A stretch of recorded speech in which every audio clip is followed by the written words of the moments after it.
ائمہ ثلاثہ، امام مالک، امام شافعی، امام احمد بن حنبل، یہ تینوں ایک تھے، ایک تینوں ان کا عقیدہ، ان کا عمل، ان کا منہج، ان کا کام، سارا سلسلہ ایک تھا۔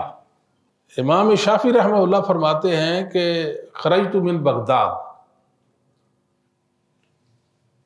میں نکلا بغداد سے، میں نکلا گیا دوسرے علاقہ میں، امام احمد حنبل سے بڑھ کر زہد و تقوی والا، ورع والا، علم و فضل والا میں نے کوئی نہیں چھوڑا۔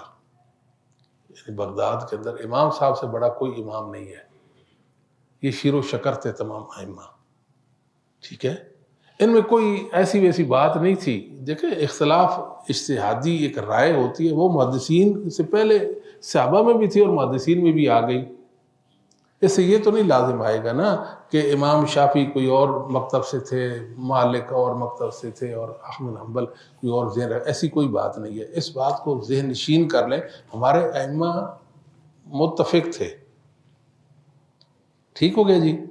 آگے ان کے ماننے والے مقلدین آ گئے دنیا میں، مالکی آ گئے، شافعی آ گئے، حنبلی آ گئے، حنفی آ گئے، یہ گمراہ ان کا طبقہ تھا ایک، جن کے اندر بگاڑ اور خرابی تھی، سست کاہل لوگ تھے، نکمے تھے، کسی کھاتے کے نہیں تھے، اور انہوں نے دین میں حرج لانے کی بھی مذموم کوشش کی، ٹھیک ہے جی۔ تو عجیب سا امت کو ایک ذہن دے دیا، لڑائی بڑائی اور اس طرح کا سلسلہ، تو تکار اور سختی اور تشدد، اس طرح کا سلسلہ دنیا میں لایا۔ حالانکہ محدثین کے مسلک سے یہ لوگ منحرف ہو گئے تھے۔ ہم جی مالکی ہوتے ہیں، ہم شافعی ہوتے ہیں، حنبلی ہوتے ہیں، حنفی ہوتے ہیں، تم کون ہوتے ہو؟ یہ تو مسئلہ ہی نہیں ہے۔ امت میں اختلاف میں انتشار کیوں واقع کرتے ہو؟ اصل سے کیوں ہٹاتے ہو انسانوں کو؟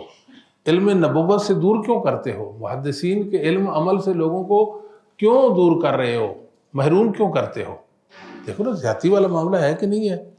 آپ علم نبوت کے مقابلے میں ایک تعبیر پیش کریں، جی دیکھیں ہم تقلید کے بغیر زندہ نہیں رہ سکتے، تقلید فرض واجب ہوتی ہے۔ تقلید کہاں سے آ گئی؟ تقلید کا تو اسلام میں وجود ہی نہیں ہے، اور آپ اس کو قرآن و حدیث سے ثابت کر رہے ہیں، اور اس کو قرآن و حدیث کے دلائل جو ہیں وہ پہنا رہے ہیں۔ یہ کون سا انصاف ہے؟ یہ کوئی علم کی بات ہے؟